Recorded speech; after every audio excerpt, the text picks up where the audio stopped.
So in terms of what happened last night, the Trump administration committed at least 2 grave violations of international law, amongst the very gravest of violations, by attacking these 3 nuclear facilities in Iran. Typically, and embarrassingly, for those of us from the West, the world learned of these crimes not from an official statement of the US government, but rather from a social media posting by the Donald. Could you please pull up image number 1, Rami? This is the post in question. Donald proclaimed his forces had conducted a very successful attack on the Fordo, Natanz, and Esfahan nuclear facilities. All planes are now outside of Iran airspace. A full payload of bombs was dropped on the primary site. I understand that it's 6 30,000-pound bunker buster bombs were employed. All planes are safely on their way home. Congratulations to our great American warriors. Yes, bombing people from the sky, nuclear facilities, makes you a great warrior. In the Donald's view, there is not another military in the world that could have done this. Well, first of all, we'll be looking more closely at what was actually done.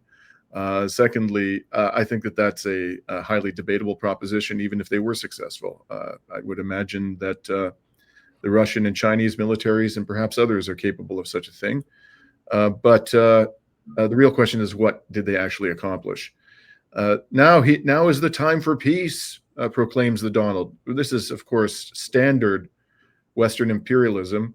We violate your sovereignty, commit grave crimes against you and your people, and then they call for peace. In other words, you're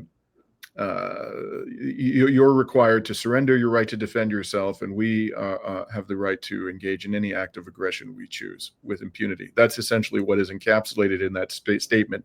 Now is the time for peace. And then bizarrely, as Donald is wont to do nowadays, he finishes this momentous revelation with, "Thank you for your attention to this matter."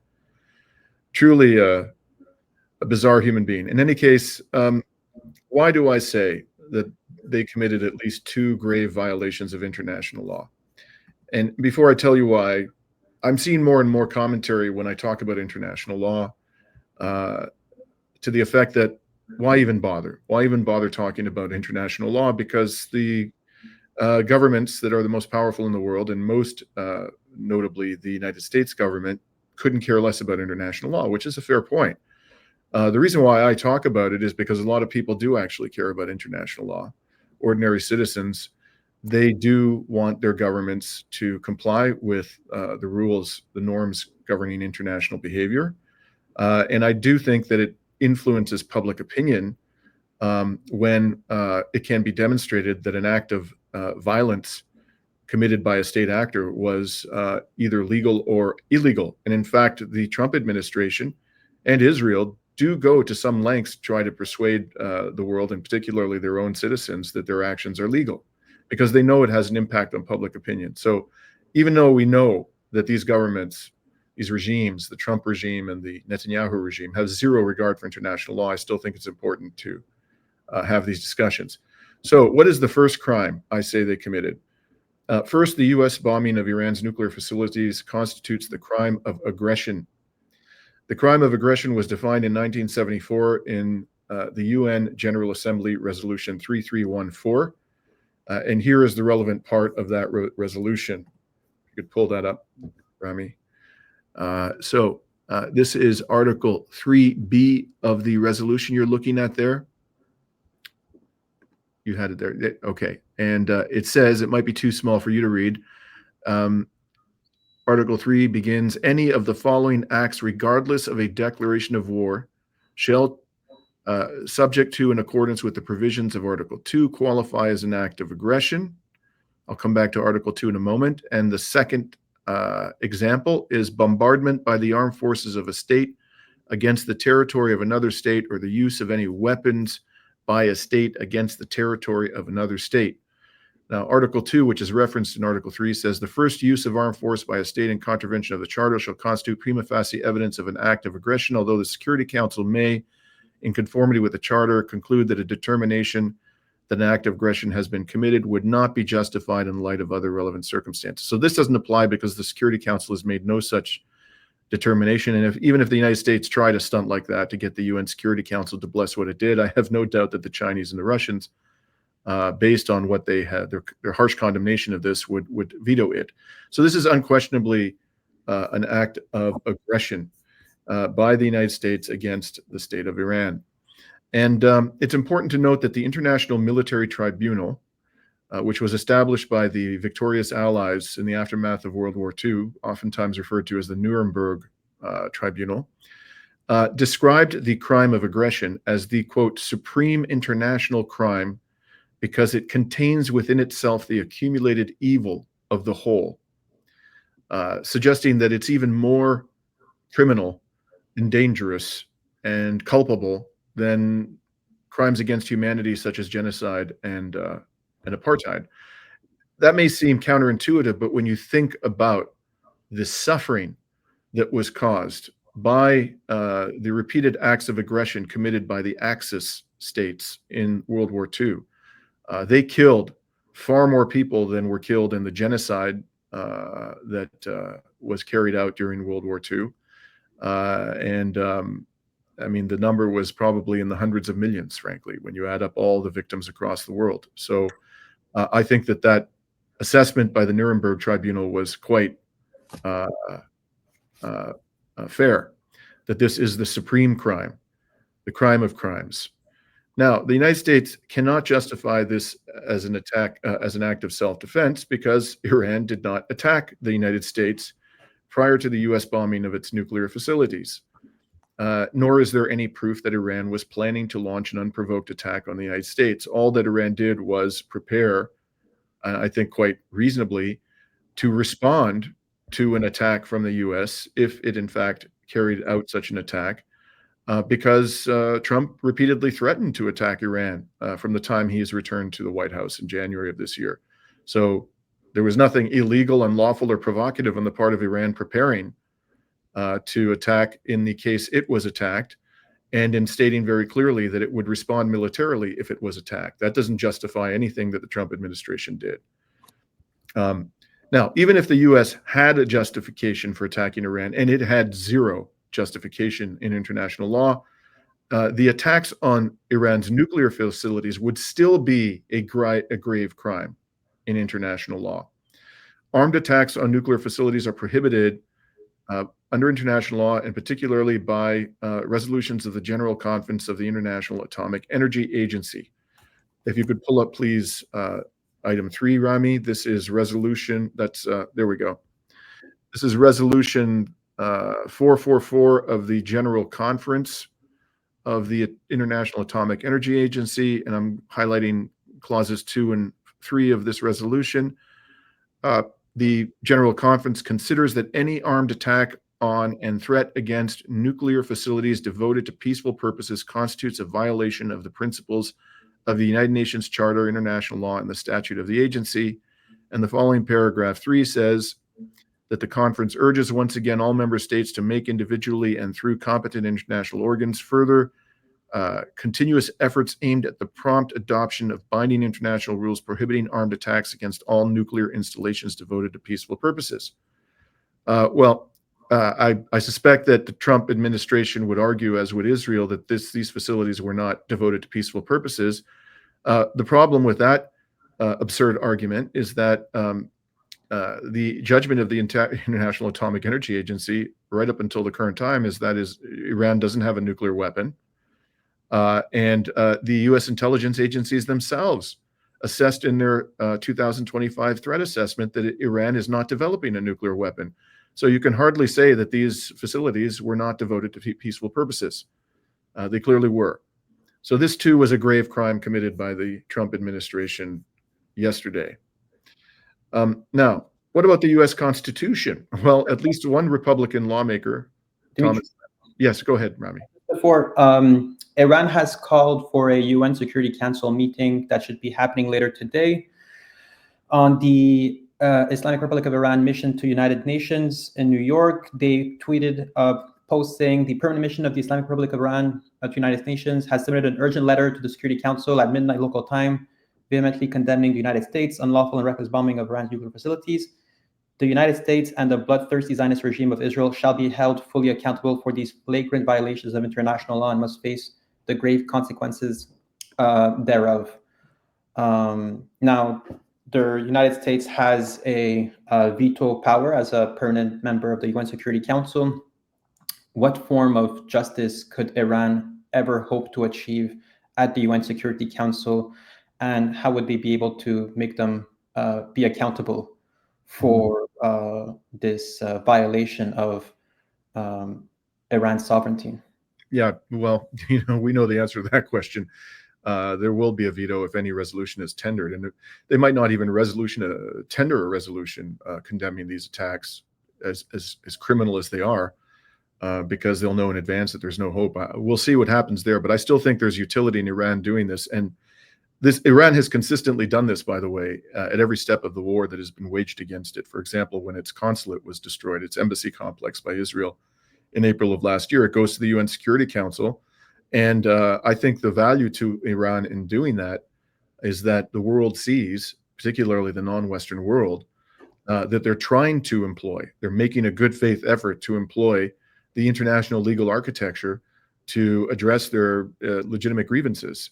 And because the international legal architecture consistently fails to address them, Iran can say quite persuasively, we had no alternative but to resort to military force. So I commend the government of Iran for going to the UN Security Council, but admittedly, it would be a miracle, Rami. I think you would readily agree with this, if the UN Security Council would do a damn thing about this because of the, infamous veto power of the permanent members. And it also discredits the United Nations over the long run, and shows the lack of accountability for UN member states and especially UN Security Council members who do violate international law. But yeah. Now, as I had begun saying, at least one Republican lawmaker, Thomas Massie, and some prominent Democrats like Hakeem Jeffries, Ro Khanna, and AOC have complained bitterly about the violation of the U.S. Constitution. Interestingly, Chuck Schumer seems to be a big fan. I think he's the Senate minority leader for the Democrats. Man never saw a war he didn't love. But there are Democrats of the supposedly progressive wing of the Democratic Party saying that the Trump administration has violated Article 1 of the U.S. Constitution, which requires congressional approval of military action against a sovereign state. And they're undoubtedly correct about that. But I don't think they're going to do a damn thing about it, frankly. This is just hot air. And the reason why I say that is because the Democrats have violated Article 1 of the U.S. Constitution as well. They've consistently done it. I mean, you could make a case that the Biden administration over the last several years has been waging war on the Russian Federation through a proxy. I can't imagine that the framers of the Constitution intended that you could get away with the shenanigans that Biden got away with without getting the consent of Congress. So this is, I think, just more kabuki theater from the so-called progressive wing of the Democratic Party. Now, as Rami mentioned, Iran, it wasn't just speculation. Iran, well, I can't say that they're telling the truth, but Iran has actually stated that before the U.S. attack last night, it evacuated people and nuclear material from these three facilities. I saw today a photograph on Telegram, which purported to be have been taken a couple of days ago at one of these facilities, and it showed that there were trucks. This is like a satellite photograph, trucks that appeared to be lining up to take material away from one of the facilities. So apparently, if the statement is accurate, Iran's stockpile of enriched uranium was not in any of these facilities at the time of the attack. But that does not necessarily mean, even if it's true, that the stockpile was removed. It does not necessarily mean that there was no radioactive material in the facilities at all in the time of the attack. They might have simply taken away the enriched uranium, but there was other radioactive material that they were not able to remove on short notice. Iran also stated immediately following the attack that, quote, it will not allow the path of development of this national industry, referring to nuclear energy, which is the result of the blood of nuclear martyrs, to be stopped, close quote. So there's no indication that they're going to do as the U.S. and Israel have illegitimately demanded, which is that they give up their nuclear energy program altogether. And in fact, They're basically saying we have paid in blood and treasure to exercise our right to have a peaceful nuclear energy program, and there's no way in hell that we're going to betray the memory of the people who have died, and also waste all of the national resources that we've invested in this industry just because these criminal psychopaths are attacking our country, which is not a surprising reaction. And by the way, there are increasing noises coming out now, and I believe that there has been legislation tendered in the Iranian parliament to the effect of Iran's withdrawal from the Nuclear Non-Proliferation Treaty. I think this is an inevitable consequence if, in fact, that happens, that Iran would give up its undertaking not to develop nuclear weapons, because the US and Israel are showing beyond a shadow of a doubt that the only thing that could possibly deter their aggression is a nuke. Certainly that appears to be the lesson from the experience of North Korea. And I doubt that it's only Iran that is drawing this conclusion. There are probably quite a few states in the world that are coming to the conclusion that these lunatics can only be restrained by the threat of a nuclear retaliation. So now what do we know about the efficacy of the US attacks? Well, although Trump declared that these attacks were a huge success and even claimed on social media that the underground nuclear facility of Fordo is gone, that's the word he used, there's good reason to doubt that the US attacks in fact destroyed any of those facilities. They certainly did damage, but destroyed them? That's highly debatable based upon what we know. Let's look at image 4, Rami, first of all. This is an Iranian MP from the region of Qom. I think that's where the Fordo facility is situated. Based on accurate information, I can say that contrary to the claims of the lying US president, the Fordo nuclear facility was not seriously damaged, and most of the damage was only on the ground, which can be restored easily. Now, of course, the Iranian government could be lying, or they could be, misleading. So I can't, at the end of the day, verify that what he's saying is true. However, there have been some satellite images which have emerged. And if you could pull up the next image, Rami, it's actually an article which shows a number of satellite images. Yeah. I don't know if it's possible for you to enlarge that. It's a bit difficult to do so. Okay, that's unfortunate. Well, I'm going to pull it up on my own screen just so I can see it clearly as I'm talking to you about this. So these appear to be, these are 6 satellite images of Fordo, where the nuclear facility is buried deep underground. And they do show, if you scroll down, they do show that buildings have been severely damaged at the surface.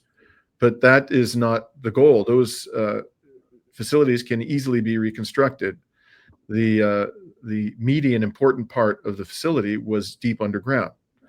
So the question is, did they penetrate, despite all of the experts, who were expressing doubts, like Theodore Postel, by the way, the MIT expert.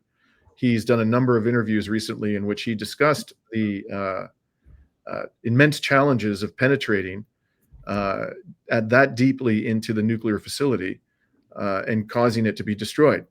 And he's just one expert who's expressed doubt about this, but damage at the surface does not prove that the mission was accomplished.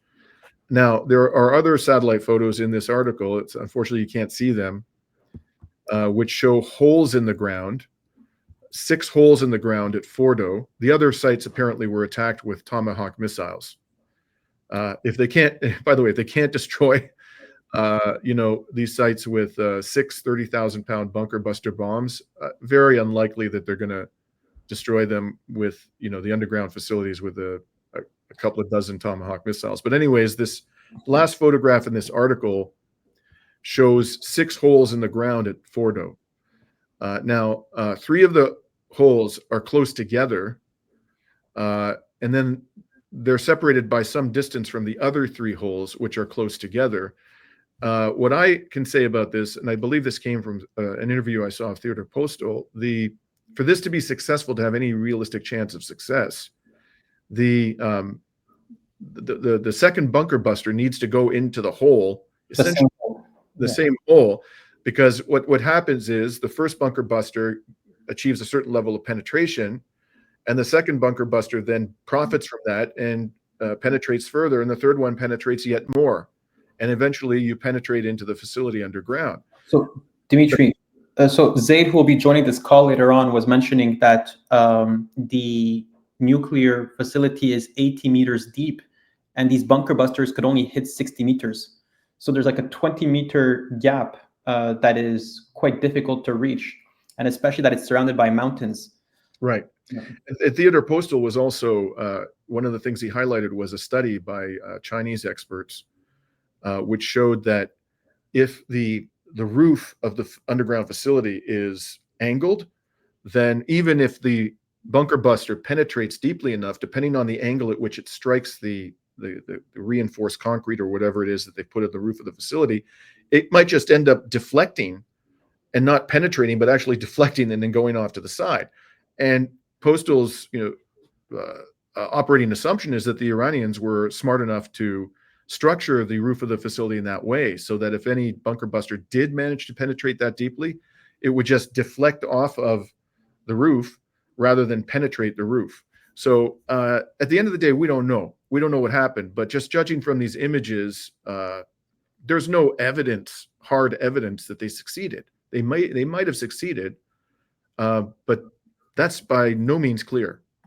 And I really doubt, frankly, that they're going to be able to know. I'm quite astonished that anybody would take seriously what Donald Trump is saying, because how could he know without having experts on the ground, or accessing a variety of different intelligence sources over a period of time and processing all of that intelligence, which would take days, weeks, maybe even months?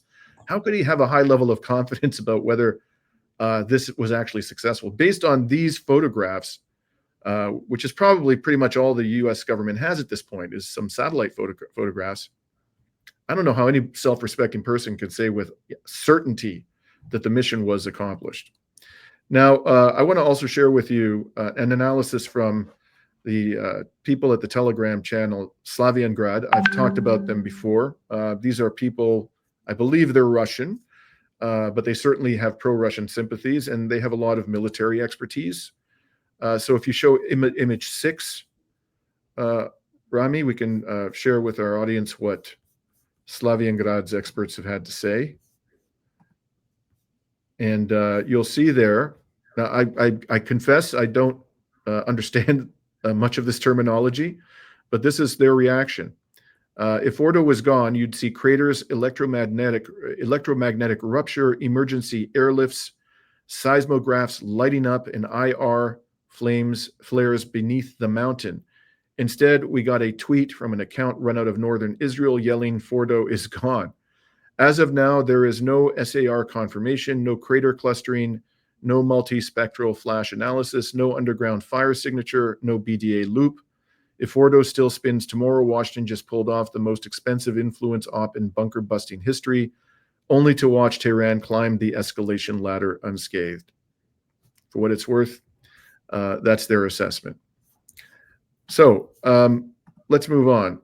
Militarily, and I think this is the most important question of all, because even if they destroyed these facilities, Iran can rebuild them, and very likely will, unless the United States government achieves some kind of regime change and installs a puppet. Now, how has Iran responded militarily thus far? Well, I just want to bring you up to date to what happened immediately prior to these attacks. Hours before the U.S. attack, Iran launched its 19th wave of True Promise 3. So that would have been yesterday, I believe during the day. And in a statement, the Iranian military described the 19th wave as, quote, a vast swarm of attack and suicide drones aimed at strategic targets across the regime, from the north to the south of the occupied lands, close quote. And it said that this swarm would confuse Israel's air defenses and disrupt their balance. So we'd like to show you just a video of the aftermath of one of these drone attacks. This was in Haifa.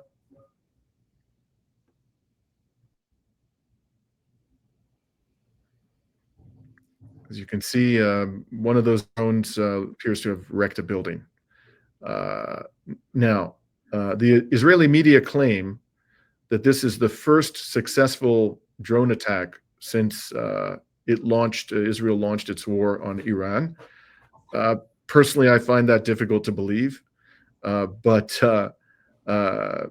this is the first video I've seen of a building destroyed or severely damaged by an Iranian drone. So it could be true, but the fact that the drones are now getting through may suggest that, as many of us believe, Israel's air defenses have been significantly degraded. So that was what happened immediately prior to Trump's criminal attacks on Iran last night.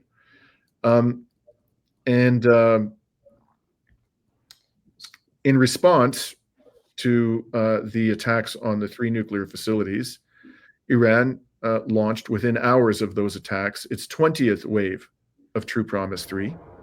It reportedly fired 27 missiles in 2 batches, principally at Haifa and Tel Aviv.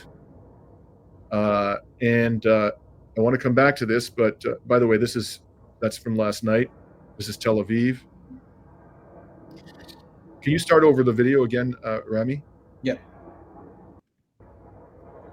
So you see air defense missiles going up there. There's plenty of air defense missiles going up. There's a missile coming down and miss, and there's another one which appears to strike near the air defense battery. So, sorry, Dimitri. Yeah. Just with the claims that Trump has made, right, that he destroyed the Fordo nuclear facility and the 2 other ones as well as Netanyahu saying that they were able to push Iran back by 2 or 3 years from achieving a nuclear bomb. Do you feel like this attack is an exit for Trump and Netanyahu to at least claim a definitive win on this conflict that started October 7, since we know that Trump has claimed multiple times being against forever wars. Iran is saying that there's no real damage to the facilities. Is this a way for Trump to get an exit and to turn this page on the genocide that has been happening? That's a great question, and I just like to park it for a second. Absolutely. So if we can just finish reviewing what happened last night, and I think we should get into that. That's a very interesting question. So if we could move on then to, well, I just want to say a few more words about the 20th wave. You might have missed it, but Iran reportedly fired 27 missiles in 2 batches. I'm going to show you the aftermath, or the aftermath of the attack on Tel Aviv. This is at least part of the aftermath. This would be image 9, Rami. Wow.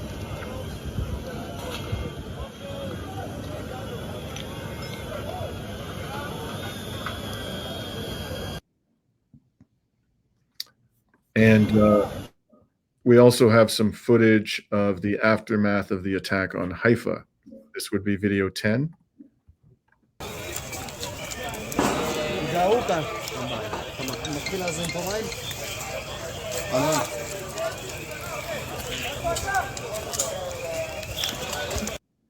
And keep in mind that the mayor of Haifa has been urging for Netanyahu to come to a ceasefire with Iran.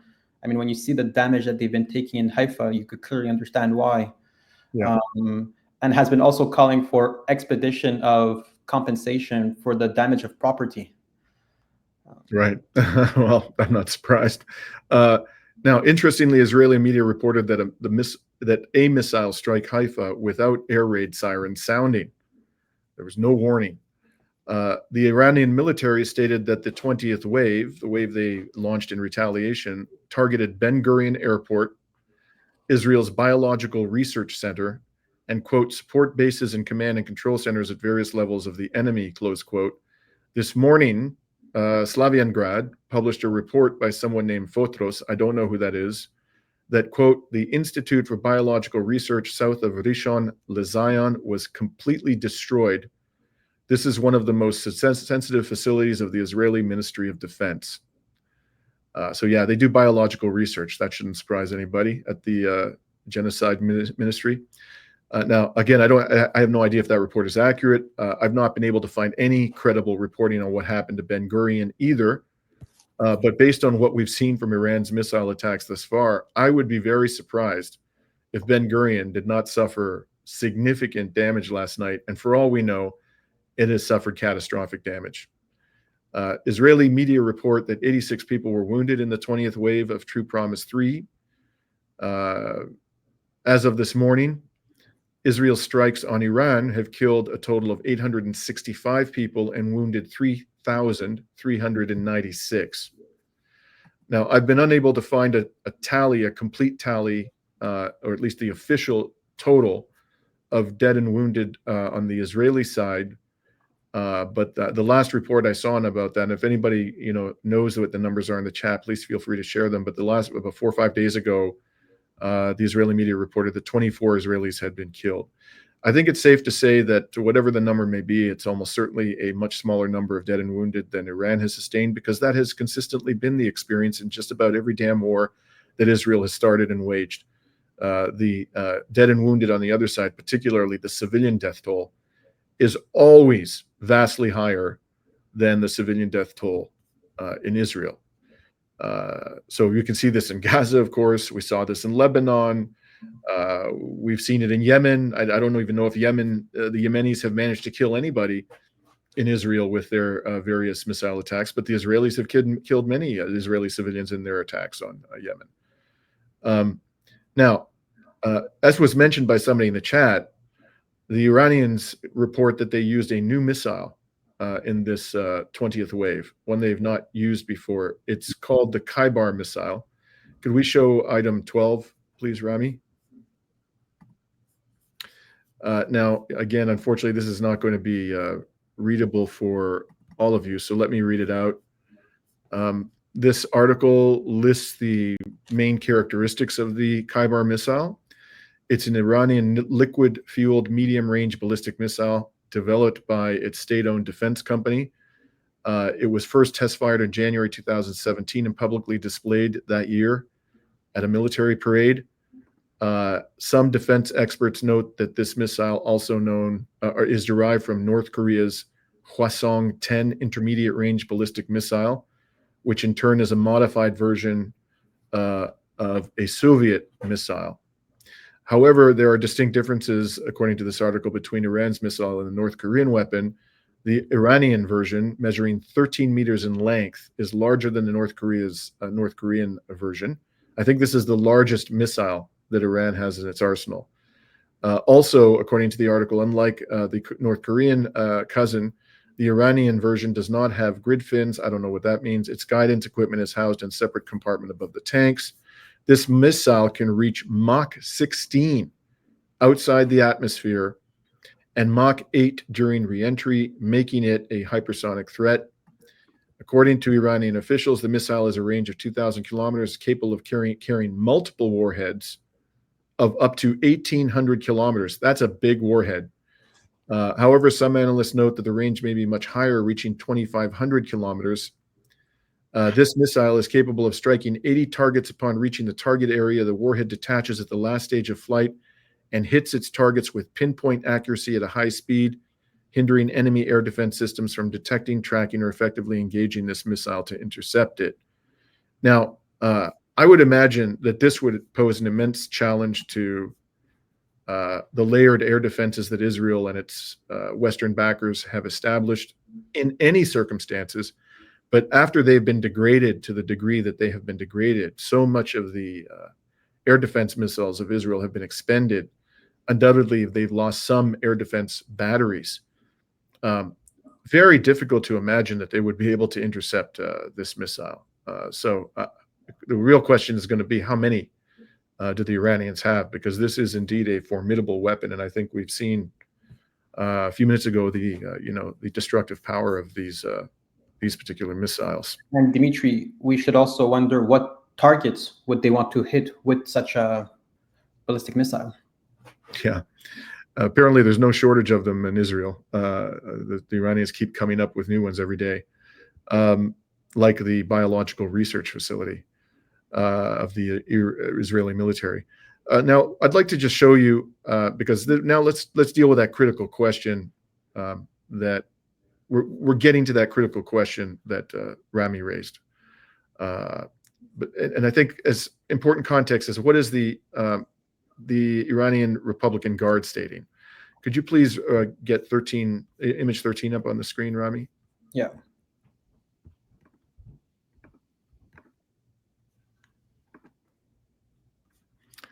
I'll quickly read it. Washington's repetition of its past failed follies reveals strategic weakness and blindness to regional facts by directly attacking peaceful facilities as it placed itself on the front line of aggression. As we have repeatedly declared, the number, spread, and size of U.S. military bases in the region are not strengths. They only double their vulnerability. We firmly remind all that Iran's indigenous peaceful nuclear technology cannot be eliminated by any strike. Rather, this will strengthen the resolve of our young, committed scientists to advance and develop it further. The great Iranian nation and the world know well that the IRGC understands this full-scale hybrid war arena and will never be cowed by the clamor of Trump and the criminal clique ruling the White House in Tel Aviv. And then it continues. If we could pull up the following image, Rami. Yeah. In response to these aggressions, I'm looking at the second paragraph. Operation True Promise to use 20 waves the Zionists have already tasted will continue with precision, purpose, and force against the Zionist regime's infrastructure, strategic centers, and interests. Today, U.S. terrorist assault also entitles the Islamic Republic under the legitimate right of self-defense to employ responses that lie beyond the aggressor bloc's deluded calculations. The invaders must await regrettable responses. Now, it's important to notice a subtle difference, but an important one between these two paragraphs. The first paragraph, which relates to how the IRGC is going to deal with Israel, uses the phrase will continue. So they're making a vow that they are going to continue these attacks on Israel. But they don't use that language when they talk about the U.S. They say the terrorist assault entitles the Islamic Republic to employ responses that lie beyond the aggressor bloc's deluded calculations. So the IRGC is not, as I read the statement at this time, making a commitment to strike American military forces in retaliation. It does reserve the right to do so, but it's not saying that it will. And so far, I've seen no reports that it has. So we'll come back to that in a moment. I also want to show you the statement by the Iranian foreign minister. This is image 15. In response to these criminal attacks, he said, Iran does not possess nukes, yet it's under attack by nuclear armed powers. It seems the Nuclear Non-Proliferation Treaty can no longer protect us, and this poses a dangerous challenge. He's signaling that Iran may pull out, which means that its nuclear facilities will no longer be subject to inspection, and it will have freed itself of the undertaking not to develop a nuclear weapon. Now he says, I will head to Moscow to meet President Putin. Russia is a friend of Iran, and we have a strategic partnership. Interesting that he's going directly to Moscow. Doesn't say that he's going to China. I will hold serious consultations with President Putin. We continue to work with Russia, a permanent member. This is not merely a U.S. attack on our facilities. It is an assassination of international law. I think that's an entirely fair description, although Israel and the United States killed international law many decades ago.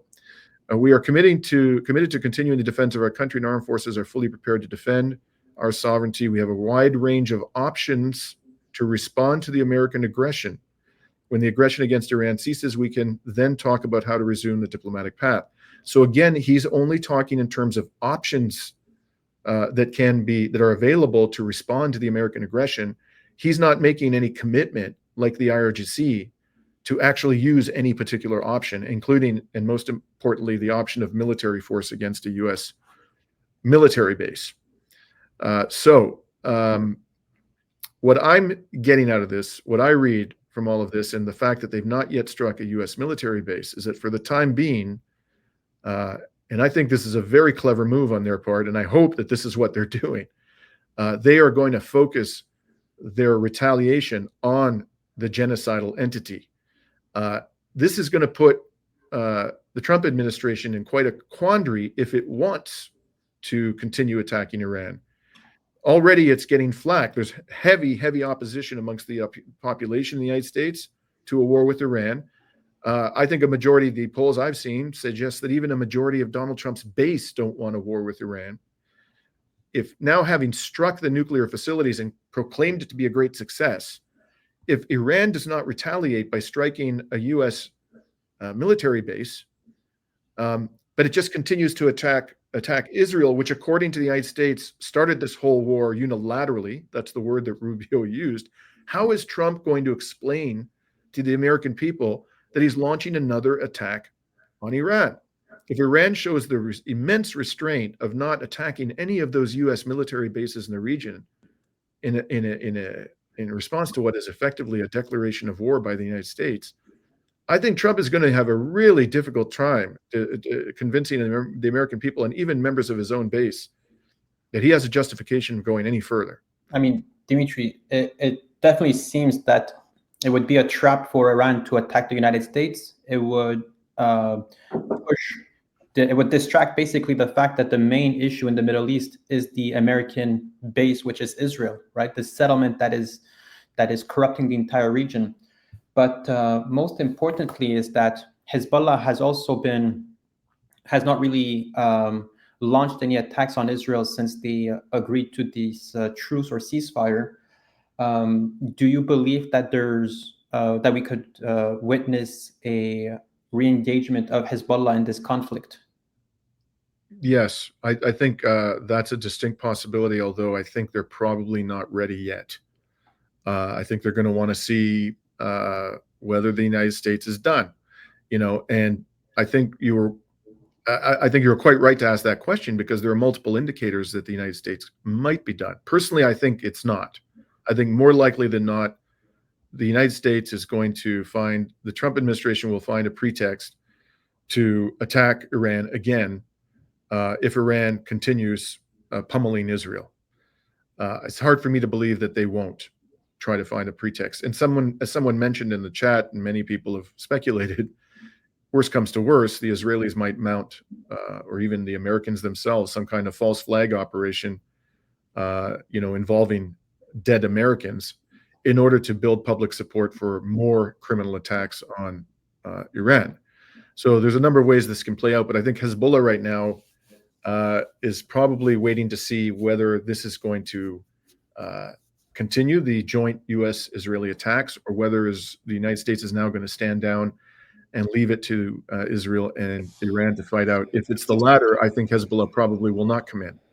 If this now continues to be a fight between Iran and Israel, but if the United States comes in hard, it's not just them. There's Ansar Allah. I think they will definitely, and they've said they'll start attacking U.S. shipping again out of Yemen. And there's a group, we don't hear about it very often, of Pakistani militants.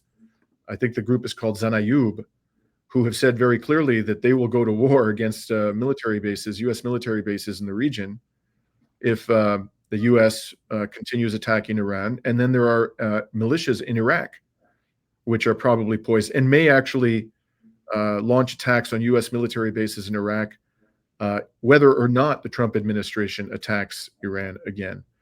But so far, the American military bases in the region are unscathed. So I want to point out something else about the response of Iran about this, which is possibly even more important for countries around the world, and that is there are some interesting activities in the Strait of Hormuz. Could you pull up image 16? This published today on Slaviangrad. There is data showing that Iranian warships have reached the Strait of Hormuz, and according to military channels, several Iranian vessels, mostly belonging to the Navy and the IRGC, have been spotted actively maneuvering near the entrance to the strait.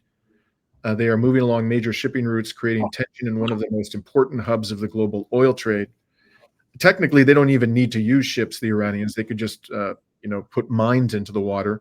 And personally, I believe that if they simply threatened to sink any vessel that passes through that narrow strait, which they could easily do, any oil tanker, at that stage, I would be very surprised if any of the insurers of these vessels would be willing to offer insurance. The mere threat that they're going to take out these oil tankers would probably put an end to the insurability of these tankers and effectively result in a blockade of the Strait of Hormuz. There are estimates that the price of oil, if that were to happen, could rise way above $100 and even above $200 per barrel. So that would be quite a devastating blow to the global economy. Let us hope it doesn't come to that. In addition, the Iranian parliament, if you could pull up item 17, Rami. The Iranian parliament, according to Slaviangrad, has voted to block the Strait of Hormuz, a key route for oil exports. The final decision on the issue is to be made by the National Security Council. So it seems like this is not binding, the vote of the Iranian parliament. But this is clearly a warning shot across the bow, figuratively and literally, of the shipping industry, the global shipping industry that operates in this oil-rich region. And here's some information about the possible impacts. Experts warn that blocking the strait could cut global oil supplies by 20%, causing prices to jump to $250 per barrel. The Iraqi Foreign Ministry, not Iranian, the Iraqi Foreign Ministry reported that the closure of Hormuz will lead to the loss of up to 5 million barrels of oil per day from the region and could cause prices to rise to $200 to $300 per barrel. Earlier, JP Morgan analysts also predicted that the blockade of the strait in the context of a large-scale conflict could raise the price of oil to at least $130. Now, one option available to Iran is not to close the Strait of Hormuz indefinitely, but to give people a taste of what's coming, potentially, by temporarily blocking, whether by means of threats or by means of military activity, the passage of tankers through the narrow strait. So let's suppose, for example, that they effectively implemented a blockade for 3 days. Well, the damage would not be permanent, would not be devastating, but it would probably cause enough angst to force at least some people in the West to reflect upon whether they want to continue down this path. So it'll be interesting to see if they try something temporary to block on a short-term basis the tanker traffic in the strait. Finally, I want to show you 2 images which I think are going to be important to bear in mind. Item 18, Rami. Sorry, Dimitri, just quickly, because one of our guests will have to leave shortly. Can we bring in Zade right now? And then I'm going to be done in 1 minute. Okay, sounds good. So would be, you said 19? Yes. Oh, no, the prior one, sorry. Well, why don't you just stay there? Okay, that's fine. So this is a topographical map of Iran. I believe that it's very unlikely they're going to be able to achieve their objectives, the Americans and Israelis, without a ground invasion. I'm not saying they're going to do it. I think that would be suicidal. But part of the reason why I say that is look at this. It's almost like a natural fortress. Those are huge mountains, by the way. These are very, very tall mountains surrounding almost the entirety of the country. You're the border region. Saddam Hussein tried to penetrate those mountains in the 1980s, and he failed. His forces were beaten back. Hard to believe that the Americans, certainly the Israelis, had no hope whatsoever of doing any kind of a ground invasion. And if the Americans tried, I think it would end in complete and utter disaster. And finally, the last image, the one that has the U.S. military bases, there it is. As you can see, the Iranians have a lot of options. So Iran is there colored in pink. All of those military bases are easily within striking distance of Iran's ballistic missiles. So with that, why don't we bring in our guest, Rami? Yes, absolutely. So without further ado, we have Zaid Yahya from Montreal, Canada, who is a sociologist and political analyst of Palestinian descent, and also happens to be my cousin. Zaid, what are your initial reactions to the American attack on the 3 nuclear facilities in Iran? Yeah, good afternoon. Thanks for having me on. I think the first thing, there's a lot of propaganda happening, and the first thing is just to confirm the extent of the damage. And I saw you guys took an attempt to do so. And of course, we're seeing some holes, and we're seeing the potential of, I guess, trying to have a hole in one by sending more bunker busting bombs down there. But that's the first thing. And I think what we've learned about this U.S. administration is that they say everything and the opposite. Sometimes it's said by the same person, like Trump, which is basically known for incoherent rambling.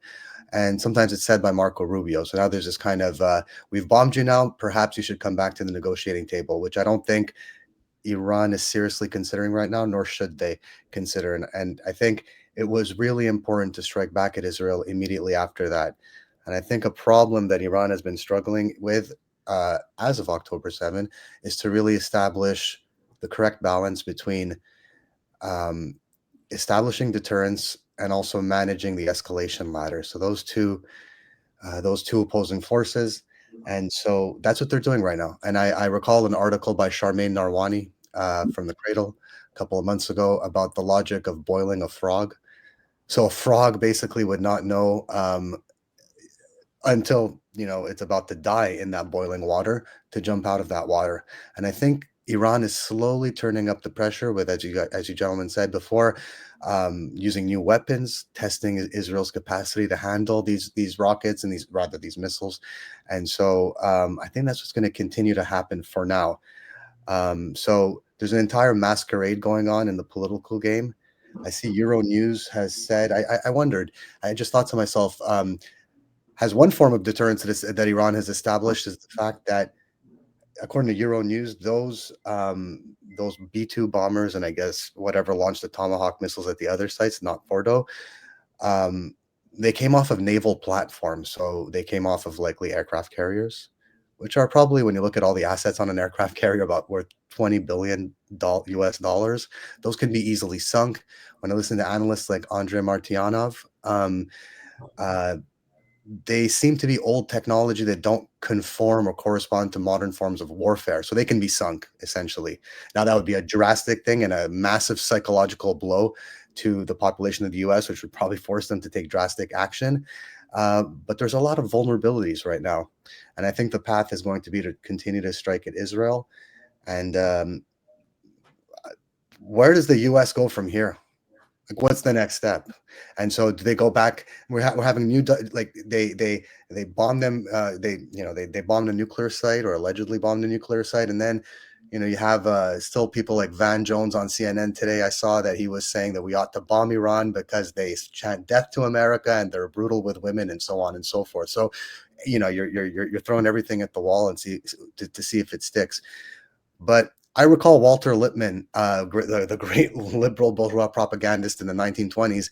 He was all for propaganda to control the masses to achieve the consent that the elites and the bourgeoisie wanted.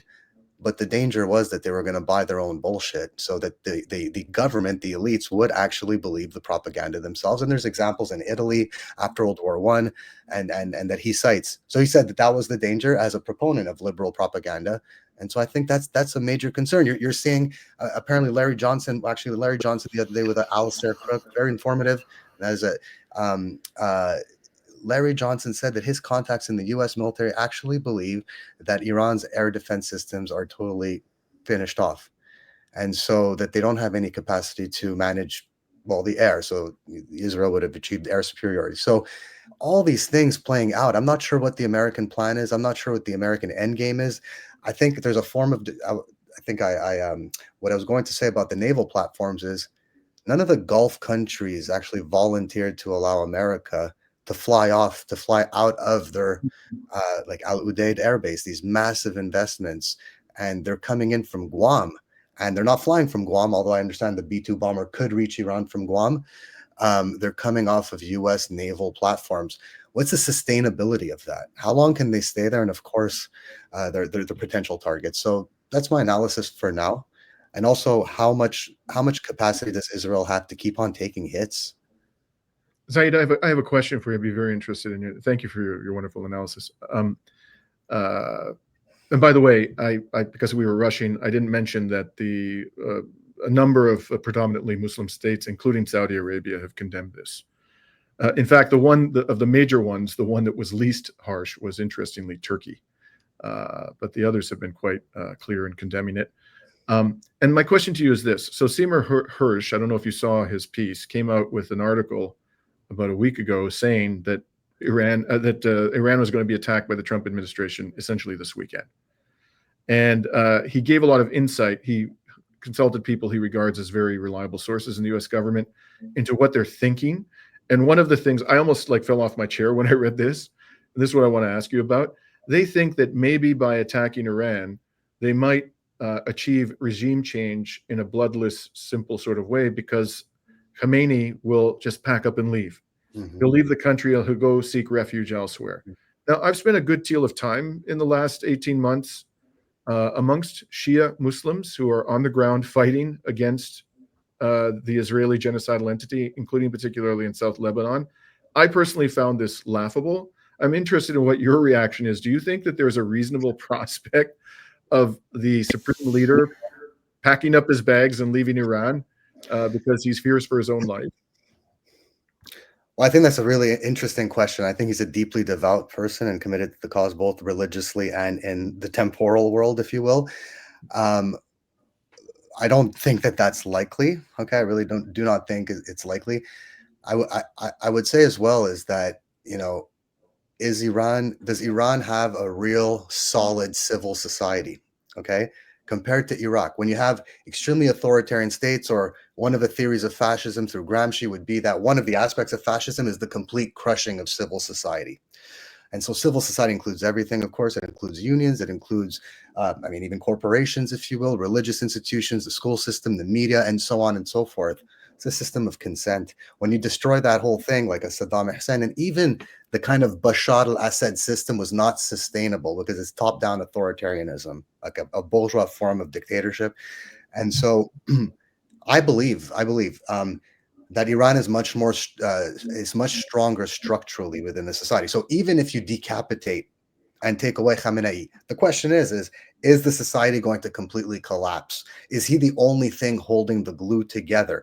Now, I will say, what I understand is, this nuclear doctrine of Iran, just as an example, it's not as simple as Khamenei just coming in and saying, you know what, Islam now, after 1400 years, I've decided it's in accord with with nuclear bombs, nuclear weapons, and so on. I'm sure there's some way you can rationalize it through the religious text. However, he's got an entire civil society institution of religious scholars, and I'm sure in the government as well, but in religious scholars that do not participate in government, that would not necessarily view an action to allow nuclear weapons as legitimate.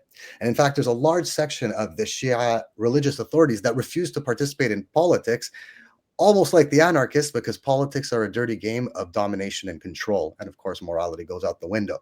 So, in some way that kind of slows them down, because they cannot just make decrees as Trump can make decrees and executive orders. However, that also speaks to a pretty strong civil society. And you see it as well. They graduate as many engineers per year as the United States. And you can see with their industrial production, after all these years of sanctions, they continue to be able to produce for themselves and, of course, to protect themselves existentially with weapons. So I think the question is, no, he won't just up and leave. And is the power of his belief system is too strong, a commitment to his country. But also, if he did, does the society just collapse? And I will say as well, there's a Western view, right? Because of this, post-Enlightenment, viewing everything through the lens of the nation state, that because Iran is a diverse society that has historically lived like this, there's Arabs and there's Azeris and there's Kurds and so on and so forth, that all these people want so-called self-determination away from Iran, and they'll just up and rise and they'll just be independent. And, I think often the West deludes itself with its own views that it projects onto the rest of the world. Sometimes it's wishful thinking, sometimes it's forms of Orientalism and racism. But again, Walter Lippmann's really useful. They start believing their own propaganda. Zade, sorry, just because you earlier mentioned that Iran was managing escalations in the way they were going to respond to the U.S. attack on the 3 nuclear facilities, or alleged attacks on the 3 nuclear facilities. We've had people in this chat talking about the importance for Russia and China to interfere. And to much of certain people's disappointment, we haven't seen much involvement from Iran and China, at least outside of the world of diplomacy. Do you see this as managing escalation on their behalf? Or, I mean, what do you have to say about the role of Russia and China playing recently? Well, I think they have, like, China and Russia have real questions to ask themselves. As an example, in Libya, China had a lot of interest building infrastructure projects, and they had 35,000 workers that they just up and took and left. So in the context of Libya, they just put absolutely no resistance whatsoever. And, they probably weren't in a position to do so, of course.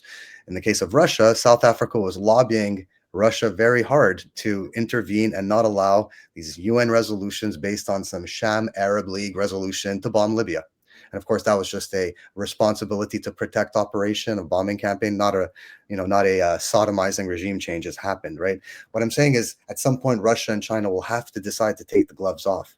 I mean, they're building the international north-south transportation corridor. This is in the context of, well, the Belt and Road as well as Russia, but that corridor, maritime as well as on land, which goes from India, Iran, through the Caucasus into Russia. And so that's a tremendous amount of capacity, tremendous potential for economic development and bettering people's lives, of course. And but there's tremendous investment there that's at risk that could be bombed by terrorists, for example, that are vulnerable.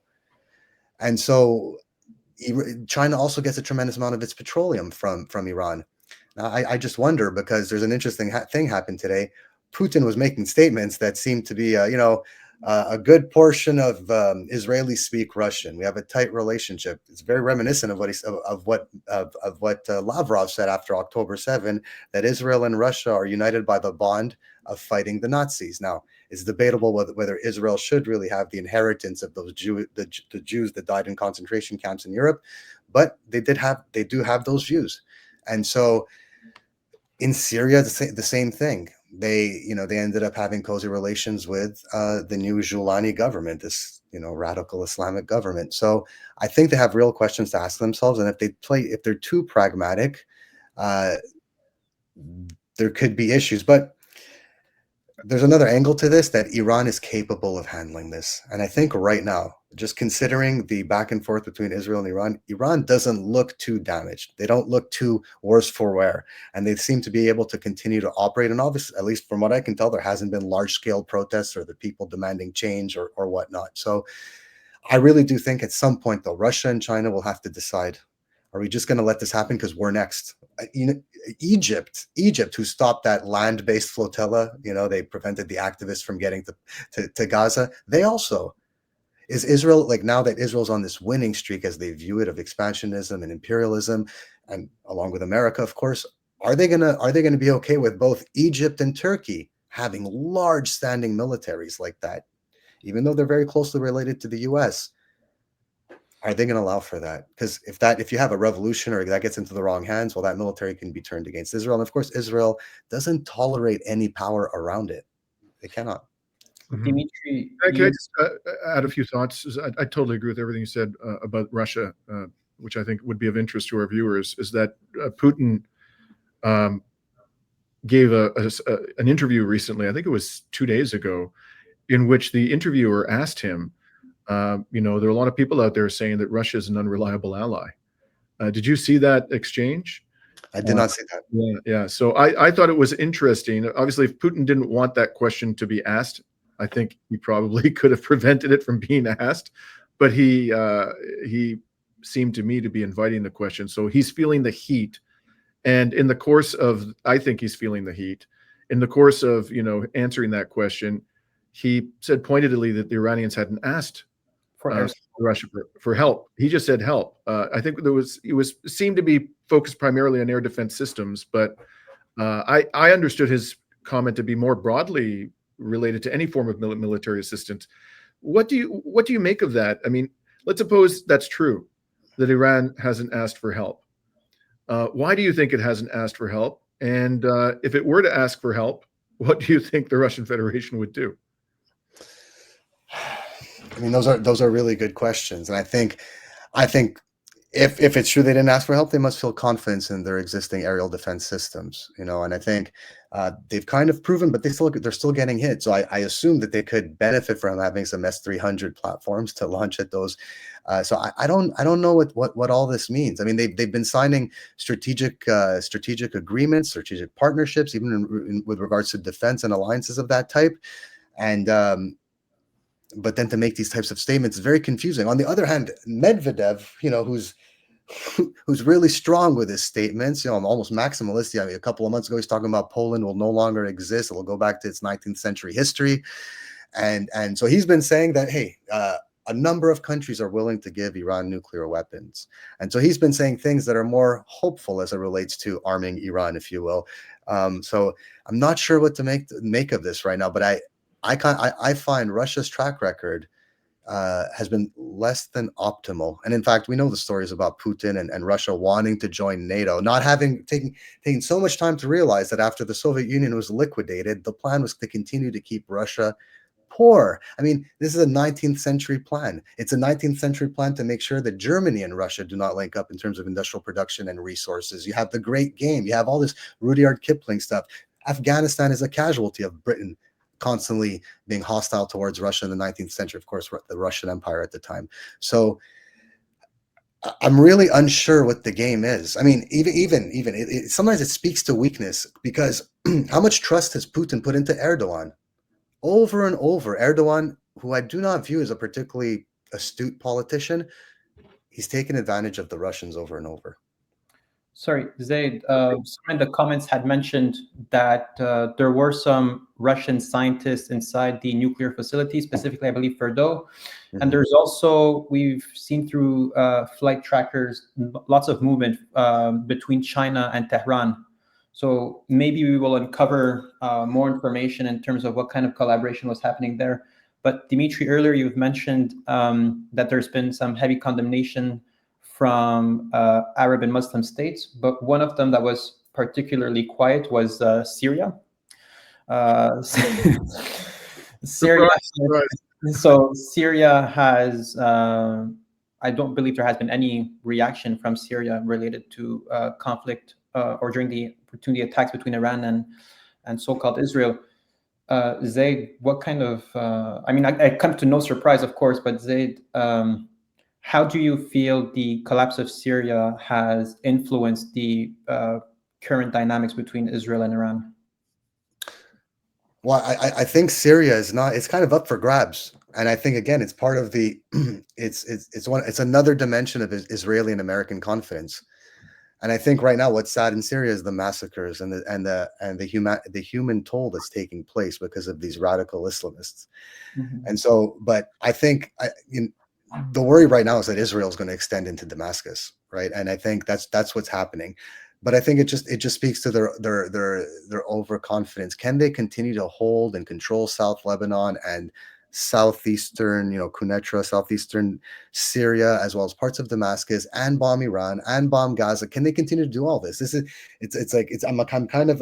a bit amazed. So I think it just contributes to their sense of overconfidence. But I don't know that, other than being able to fly over Syria, I don't know that they're getting how much benefit are they getting from the existing Gilani regime? There was within the Golan Heights, there was a part that Syria still had controlled under the rule of Bashar al-Assad, which Israel called the eyes of Israel. And it was specifically where drones were flying by to target northern Palestine. So I'm wondering whether the Israeli air defense capabilities have been enhanced specifically in northern Palestine. And whether there was some interceptions happening over Syria. Yeah. I personally believe that this is all radically unsustainable. I don't have access to information about the weapon stocks of the United States, but man, given the degradation of the industrial base of the United States, it's hard to believe that they have a lot of weapons left in the kitty, or that they're able to replace them quickly. And we've seen that they've failed miserably in that regard in the Ukraine war. So I think they're probably getting close to scraping the bottom of the barrel at this stage, but we'll see. Maybe they had better stocks than we thought.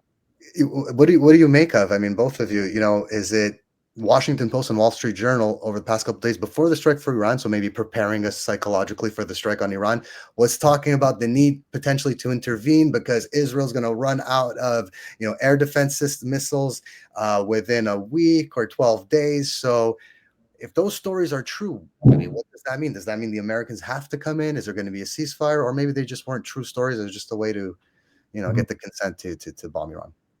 Well, I think if Israel is, that could have been a planted story to increase public support for saving Israel's ass.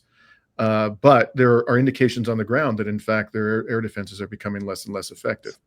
And frankly, if the Americans do have supplementary air defense missiles to provide, they'll provide them. I mean, if Israel's running out, then that means America's running out. There's no way America's going to withhold air defense missiles that Israel needs to protect its population. I just can't believe the U.S. government would do that. I think the stakes are way too high for the United States, and that they would never allow Israel to threaten its existence. So I definitely see the Americans interfering, and that's why we've been seeing Netanyahu pushing Trump to do these attacks over these nuclear facilities. And I mean, we've known from the beginning of October 7th, I used to be quite disappointed in Iran for not joining in so early. But now we're realizing that if this continues as a war of attrition, it comes to the advantage of the resistance, of the militias, of the non-state actors. And that comes back to these questions I was asking you, Zaid, earlier about managing escalation, right? And if this escalates too quickly, then and if Israel's existence is threatened in a very obvious way rather than a protracted way, then it would force the West to interfere. Also, I believe there were some reports from Keir Starmer saying that he would join the United States in an attack on Iran. So we know that NATO and Western allies are ready to come to the defense of a genocidal state.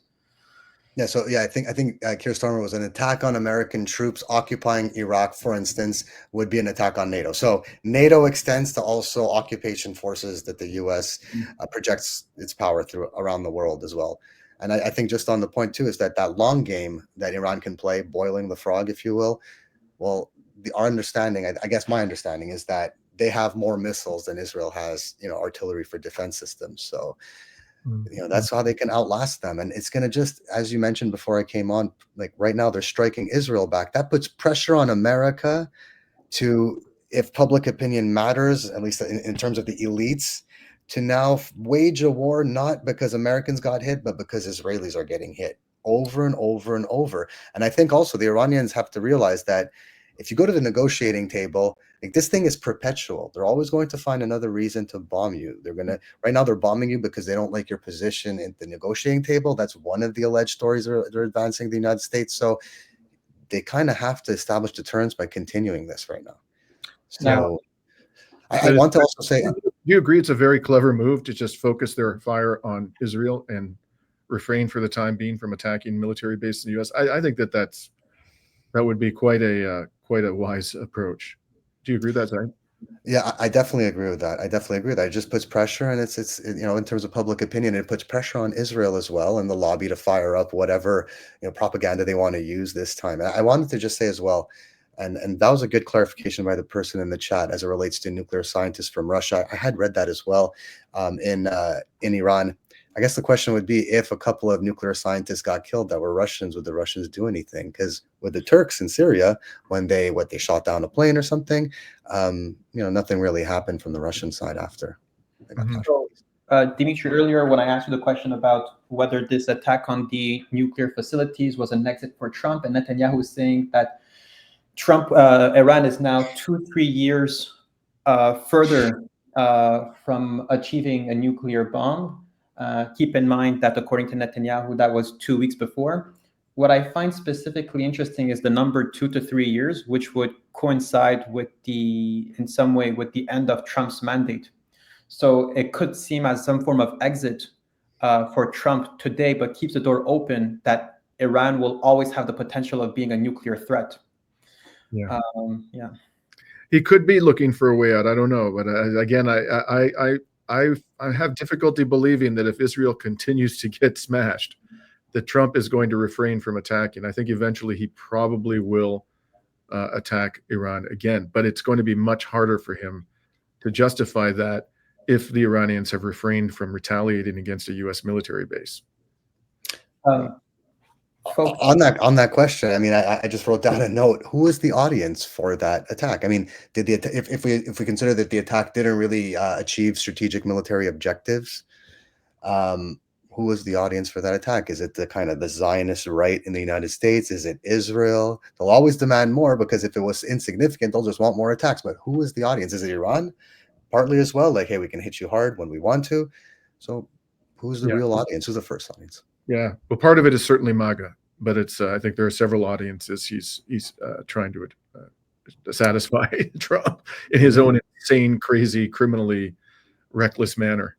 So